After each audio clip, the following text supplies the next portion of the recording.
अभी जो आप पेंशन ले रहे हो या फिर आपके परिवार का कोई सदस्य पेंशन ले रहा है, वो पेंशन बहुत ही गरीब परिवारों के लिए है।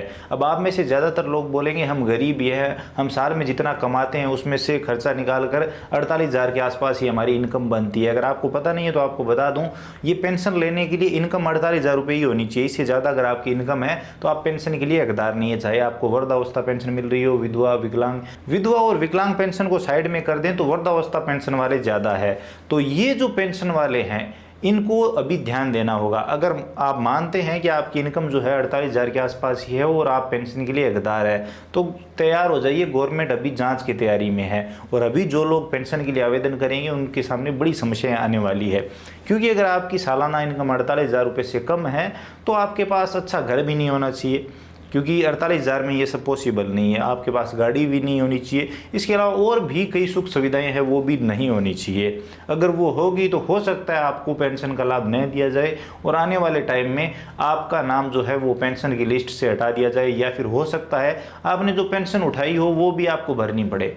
जी हाँ, पेंशन में कई बदलाव किए जाने की बात चल रही है और अभी देखने को मिला है कि पेंशन फॉर्म में एक नया पेज ऐड किया गया है जिसमें पूर्णतः जांच की जाएगी कि जो व्यक्ति पेंशन के लिए आवेदन कर रहा है वो व्यक्ति वाकई उस पेंशन के लिए हकदार है कि नहीं, वाकई उसकी इनकम जो है वो 48,000 रुपये से कम है कि नहीं। अगर आप राजस्थान के निवासी हो तो आप सभी को पता होगा, जिस तरह से खाद्य सुरक्षा योजना में ज़्यादातर लोग हकदार नहीं पाए जा रहे हैं, जिस तरह से जाँच हो रही है ठीक उसी तरह से अभी पेंशन में होने वाला है। मुझे लगता है आने वाले टाइम में 50% पेंशनर जो है वो पेंशन नहीं ले पाएंगे। यहाँ पर ये सत्यापन प्रपत्र है जिसमें 3 लोगों के हस्ताक्षर यहाँ पर जरूरी रखे गए हैं, जिसमें सरपंच या वार्ड पंच, सरकारी कर्मचारी या अधिकारी, इसके अलावा यहाँ पर प्रार्थी के हस्ताक्षर और लास्ट में यहाँ पर पटवारी की रिपोर्ट रखी गई है।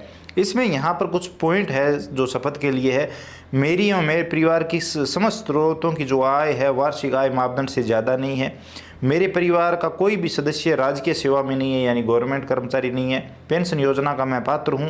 उक्त वर्णित भूमि के अलावा संपूर्ण भारतवर्ष में मेरी और मेरे परिवार के पास कहीं भी कृषि योग्य भूमि नहीं है। ऊपर जो बातें बताई गई है वो अगर सत्य न पाई जाए या फिर मेरे द्वारा गुमराह किया जाए गवर्नमेंट को, तो यहाँ पर जो धाराएं दी गई है उन धाराओं के दौरान कौन सा मुकदमा दर्ज हो सकता है और 3 साल की कैद भी मुझे हो सकती है। ये आपको शपथ लेनी होगी, एक तरह का शपथ पत्र है आपका और सत्यापन पत्र है। तो ये अब आपको पेंशन के फॉर्म में देना होगा अगर आप नई पेंशन के लिए आवेदन कर रहे हैं। अब अगर आप नई पेंशन के लिए आवेदन कर रहे हैं तो इसके अलावा जो पूरा फॉर्म है उसको एक बार ज़रूर पढ़ लीजिए, ये पॉइंट जो है वो आपके लिए सही है कि नहीं। मुझे लगता है कि अगर आप ध्यान से इस फॉर्म को पढ़ेंगे तो कहीं ना कहीं कुछ पॉइंट होंगे जो आपको लगेंगे कि यार ये हम पर फिट नहीं हो रहे हैं और इनको देखें तो हम पेंशन के लिए हकदार नहीं है। और अगर पेंशन के लिए आवेदन करते टाइम अगर आप देखेंगे तो ऐसी बहुत सारी चीज़ें वहाँ पर लिखी होती है जिससे लगता है कि सामने वाला व्यक्ति यार हकदार तो नहीं है, चलो आवेदन कर देते हैं, और ये हर ई-मित्र को उसको कहीं ना कहीं महसूस होता है।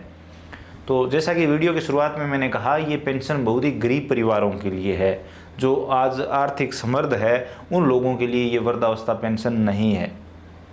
तो आई होप आप समझ गए होंगे। आपकी इसके बारे में क्या राय है, आप अपनी राय कमेंट सेक्शन में जरूर दीजिए।